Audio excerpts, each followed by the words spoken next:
Welcome back, friends, to another episode of Fig and Farm at Home. I'm so glad you're here. You are in for a real treat today as we talk all about hiding the ugly stuff. You know, the stuff that just needs to be in your home. We've decluttered. We've done the hard work of getting rid of the stuff. But now what? There are going to be cords, there are going to be shoes, there are going to be remote controls, there are going to be things that are still a little bit unsightly. And so today, we're going to talk about how to disguise even the most ugly of things that we need to have on hand. All right, friends, stick around and enjoy today's show.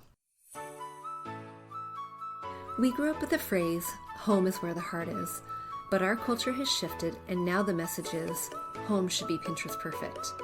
I'm calling BS on that message. Home, it's not about the stuff, it's about the story. And whether you know it or not, your home is a reflection of you and is already saying something. So what is it that you want it to say? Hey, I'm Dani, a former first grade teacher turned home decorator. Going from a dual income to a single income so I could stay home with my babies meant budget, like ramen eating, Goodwill shopping budget. And I learned a few things along the way, like how to bring big style to your home without breaking the bank. And I'm sharing it all with you. Tips, tricks, decor, and design advice so you can learn to tell your story with your style, where you can start living free from the Pinterest perfect trap and start living a life of intention. Welcome to Fig and Farm at Home, where we design happy living and where it doesn't have to be perfect to be beautiful. Friends, before we dive into today's topic, how to disguise the ugly things that we need to live with day to day. That's a mouthful. Before we dive into that, I want to extend to you an invitation to win a $50 gift card to HomeGoods. Who likes to go shopping at HomeGoods? Are you raising your hand? I hope you are. I love going to HomeGoods. Here's what you can buy for $50 at HomeGoods. In a nutshell, there's so many things you can buy, but here in a nutshell is what you can do. 4 pillows, 2 blankets, 5 frames, an artwork, a third of a rug. Oh boy, that would be a fun conversation. 2 baskets, some kitchen utensils, lots of kitchen utensils, dishes, wine cups, some of the fun food, you name it. $50 kind of can go a long way at HomeGoods, and you never know what you're going to get. Now, why am I giving away $50? Here's why. If you are a design bestie, that means you get my weekly newsletter, and I've invited you to fill out a survey for me. In the business world, we call it market research, and that's what I'm doing. I'm inviting you in to tell me a little bit more about what it is you want to hear, what it is you want to learn, and where it is you are stuck. Because, friends, I want to make sure that you are getting unstuck. So I've taken the time to create a little survey, and I just want to hear from you. It takes about 5 minutes, not long at all. In fact, do you know where you can find 5 minutes? Let me tell you. In the line picking up the kiddos at school, in the car waiting for the kiddos when you are trying to pick them up at soccer practice, in your living room when you're waiting for the kiddos to put on their shoes in the morning. You get the picture, right? We're always waiting for our kiddos. I bet you have 5 minutes to spare. So if you would like a chance at winning the $50 gift card to HomeGoods, I would love for you to join us in on that fun. I'm going to put the link in the show notes, and that link will take you right to the survey. No fancy stuff. I'm not selling anything. It is just a survey. And you could win $50. Easy peasy. All right, that is going to be found in the show notes. And, by the way, there is a time limit. The survey closes on February 6th. So you have until next Tuesday, February 6th, in order to fill out the survey. So if you listen to this tomorrow, great. If you listen to it the next day, fantastic. You have a few days to go to the survey to fill it out for your chance to win $50 to HomeGoods. All right, friends, let's dive into today's topic, how to hide ugly stuff. Okay, funny story. I had my show notes sitting on the counter when my oldest son walked in. He dropped his soccer bag, he dropped his school bag, he came on over, grabbed himself a snack, sat down, and started writing on my notes. Apparently, 17-year-old boys have ideas of how to hide ugly stuff. This is hilarious. Okay, we're going to start here. Don't take notes. You probably have these same ideas tinkering around in your home. Maybe even your teenager is doing the same thing to hide their things. Words of wisdom from Owen. Number 1, cover it with a blanket. Number 2, stuff it under your bed so that your mom doesn't see. Number 3, do you have a broken dishwasher? Put it in there. Owen's list stopped there. Would you like to know why? Because I mentioned, hey, how about you go hide your ugly stuff in your bedroom? Oh boy. Okay. By ugly stuff, I mean just put your clothes away, put your shoes away, put your things away where they belong, because they all have a place. All right, let's dive in to the common things that we have in our homes that we could probably hide in a way that is a little bit more aesthetically pleasing and or out of the way. Before I share some of my tips or ideas for storing some of these things that we just happen to have around home, what I want to remind you is that first, always, we declutter. Always. Getting rid of the excess so that we're not tripping over it, we're not managing it, we're not giving it more attention and more effort than we need to. And then the other thing I want to remind you too is that when you create boundaries for the things that you have, spatial boundaries, meaning drawers, cupboards, cabinets, doors, shelves, you have that spatial boundary. If you get more than what will fit inside of that spatial boundary, that is a really good indication that it's time to go backwards and declutter. So it's the other things that we're now organizing, the other things that we're now hiding because they're a little unsightly. They are the ones that we need to live with. They help our day-to-day function, but sometimes when they're hanging out and about, it's just a little cluttered looking. Let's start with cords. You have lamp cords, you have charging cords, you have computer cords, you have tech cords, you have all kinds of cords. Of course, we know that you can hide your cords with a cord holder, a cord hider. One of those that gets mounted to the wall that literally the cord sits down. That's a pretty obvious fix. But here are a couple ideas to navigate the cord clutter so it's not so obvious. If you have cords running down the sides of furniture, get little hooks and put the hooks on the back so that the cords don't pop out of the outside. They are mounted to the back of the furniture. Have them run underneath rugs. Make sure you use some rug tape or some tape to secure it so that you don't trip over the cord if it does happen to pop out. Swap out the corded thing for a magic light bulb. That is a little bit of a brave attempt here. If you have a table lamp, for example, and the cord is an unsightly piece of clutter and it sticks out from behind the furniture and you can't do anything about it, you can literally hide the cord behind the furniture, just wrap it up in a rubber band, hide it, or cut it and replace it with a magic light bulb. You can have charging stations. If you have a tech area in your home and your phones all come here to charge, have a station. You can put it inside of a bread box where you can drill holes in the back and just open up the top of the bread box. Paint it if that bread box is not going to be sitting in your kitchen. Paint it so it naturally fits in with the decor wherever you're having it, on your entryway table, your credenza, in your living room, wherever you have it. You can have baskets. Get a basket with a handle so the cords can easily go out the back.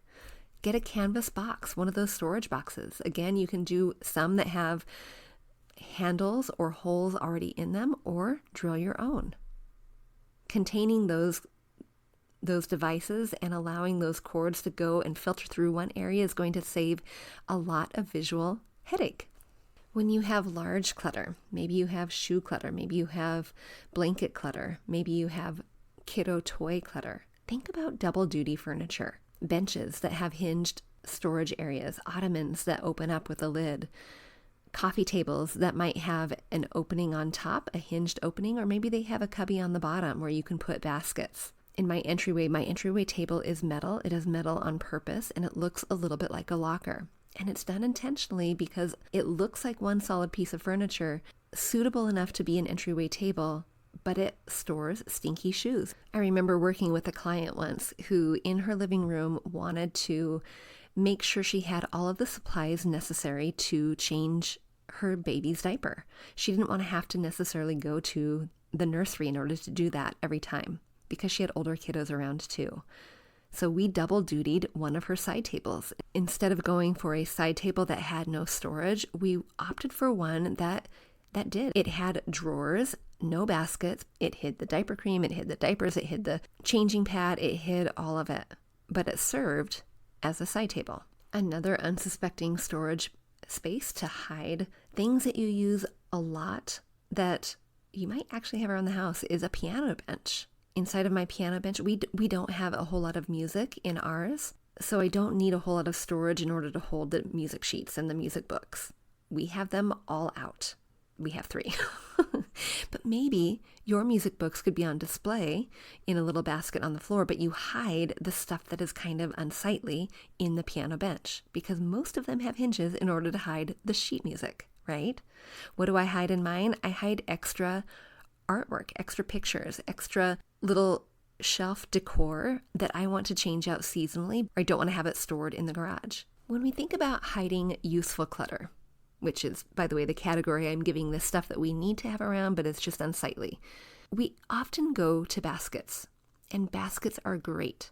Baskets are really my number one thing I choose if I can, because it is part of my aesthetic, that natural weave. But some other things you could be thinking about that might hide clutter on bookshelves, on kitchen counters, on desks, on piano tops, on, did I already say bookshelves? Some other things are, of course, magazine boxes or storage boxes. But what about faux books or hardback books with really lovely covers, kind of the canvas vintage covers that you've taken out the inside? What about vases or vessels? What about antique pots or tureens? Things that you might have already in your kitchen that you have collected over the years that are hidden behind a door, but you could bring them out, make them a collection on your bookshelf, and it could be an intentional hiding spot.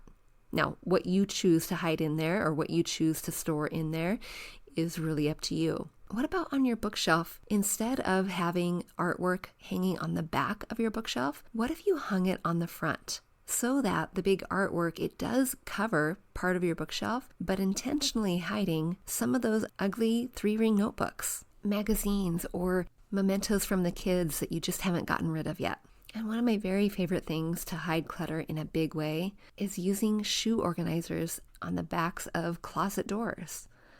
This was a game changer for me in my wrapping station. Now I sound a little hoity-toity. I have a wrapping station. Do you want to know what that is? Open up my closet door right inside of my entryway, and you will find the shoe organizer. And inside the shoe organizer, I have a section for tissue paper, a section for ribbon, not all my ribbon because I do have a crafting section. I have a section for tape and scissors. I do have a section for batteries, so that is something a little different that's not wrapping, but it is a little more junk drawer-ish. I have a section for mini gift bags, little things that I want to take here and there. Maybe if a kiddo is going to a friend's house, they're not bringing a gift necessarily, but they need a little bag. And then I have a gift bag section. I have some crepe paper. Do you guys use crepe paper? We have a tradition in our house where each birthday we use the crepe paper to, or streamers, I guess that's another word for them, streamers, in order to decorate the doors. Tell me, okay, I'm curious now that I've said that. How many of you use the word crepe paper or streamer? Tell me in the Facebook group. And a shoe holder can be a really wonderful extra storage for some of that unsightly clutter in your kiddos' rooms as well. Put it over the back of the door and you can have things that don't necessarily have a place but need one. Headphones, their electronics, batteries for their electronics, craft supplies. This would be great. If I didn't have a craft room, but I needed to optimize my space, I would use a shoe organizer in the back of my office in order to organize my craft supplies, in order to hide that clutter. One of my very favorite clutter hiders that I've ever created is in my office. If you've ever been on a Zoom meeting with me, if I've coached you over Zoom, it's sitting behind me and it's beautiful. It is an IKEA hack and it is a cubby storage system. And I used to have a whole wall of cubby storage. And on the cubby storage would have some of my notebooks and some of my sewing supplies and cute little decorative boxes to hold the cute little craft supplies, scrapbook supplies, sewing things, you name it. It had it all. But even then, even with the pretty boxes, even with the organized shelves, it looked cluttered. And so we added door fronts to those shelves. It took a little bit of time. It took a little bit of creativity, but we made the door fronts in order to shut the door on the visual clutter, but all useful clutter. It was all things I use in order to craft the things I craft and business the things I business and do the things that I do. Even though they had some of those simple solutions that we've already mentioned, magazine holders, cute vessels, baskets, it had all of those components within it. It still looked a little disheveled. And my last tip for hiding clutter that you use every day or that you use frequently, my last tip is to think about the location of it. And does it necessarily need to belong there? And if it does, wherever there is, can you make it a more intentional grouping? Can you make it a vignette? For example, if I know that I have countertop clutter in my kitchen, and my countertop clutter looks like a lot of coffee things. Maybe I like to have the little sugar bowl out, and maybe I like to have the coffee canister, and maybe I like to have the little spoons or some of the cups. Can I intentionally group that into a collection in order to make it look like it is intentional there? What would I do? I would elevate the coffee mugs. Yep, I would hang them up underneath the cabinets. Anytime you can go up with this is going to be a good thing. I would get a tray out. I would put my little coffee canisters on the tray. I would vary the height so that you can make sure that it is not a straight sight line. It doesn't look like stuff just put on a tray. It looks like intentional things put on a tray. And you do that by varying the height line. So I'd have a coffee canister, maybe I would have a teeny tiny little thing, a little basket or a bowl with some tea, a little sugar bowl, and a couple little spoons out. And there you have it. Right there is a organized, intentional vignette that contains the countertop clutter. You could do the same thing for your coffee table. If your clutter that you have is remote controls, put those things on a tray, add a plant, add a little candle, maybe don't add a candle or a flameless candle if you have little ones, even if you have big ones, and let that be your organized station. We know where those things go at the end of the day. They are corralled, but it is an intentional grouping. Your entryway table, if you have keys that you drop in a basket that doesn't necessarily look great sitting where it is, create a station for it. You've got the lamp, you've got the book sitting on it, you've got a little artwork, you have a plant, and then you have a cute little bowl that has the keys right there. And it might collect the outgoing mail as well. Thinking intentionally, grouping things, using what I'm calling vessels or common everyday containers in different ways is going to help contain your clutter in a way that is a little bit different from your neighbor, a little bit more stylistic. It uses what you have and it creates a home and feel of coziness.